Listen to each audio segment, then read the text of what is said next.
তিনজন মিলে আর ওই সামনে নামছে, নামার পরে ওরা তিনজন মিলে গল্প করতে করতে শয়তানি বান্ধবী করতে করতে আসতেছে। আমাকে জিজ্ঞেস করলো, ভাইয়া আপনি কবে আসছেন?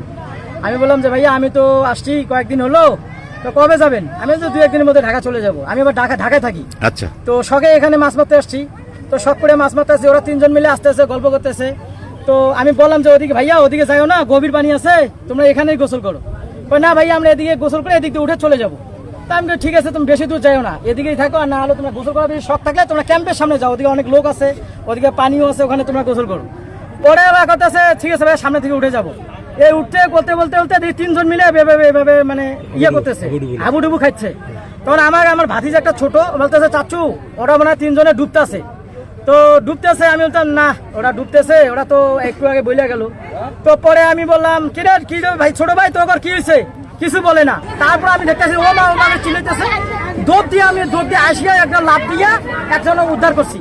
করার পরে একজনের যে উদ্ধার করছি করে কাছের মধ্যে ইয়ে করছি, আর লগার দুইজন একদম ওরা দুই ভাই, তো ওরা একজন পারস্পরিক ধরাধরি করছে করে মানে বাঁচাইবে এভাবে করতে করতে দুইজনে ডুবে চলে গেছে। আপনি যাকে বাঁচালেন তার নাম কি? তার নামটা তো মেহেদি, ওর নাম মানে মেহেদি। যত সম্ভব ওর নাম মেহেদি আছে। পরে কি চেষ্টা করে তাদের দুজনকে বাঁচাতে পারেননি? আমি আর দুজনকে বাঁচাইতে পারি নাই, একজনকে বাঁচাইতে পারছি, পরে আর ওদেরকে খুঁজে পাওয়া যায় না। সাথে সাথে আরো নামছি, তারপরে ওদের লোক আনছি, ওই যে বিডিআর খবর দিছি, ফায়ার সার্ভিসের লোক খবর দিছি, পুলিশকে ফোন দিছি, ফায়ার সার্ভিস আসছে, কিন্তু ডুবুরি এখনো আসে নাই। রংপুর থেকে ডুবুরি আসবে।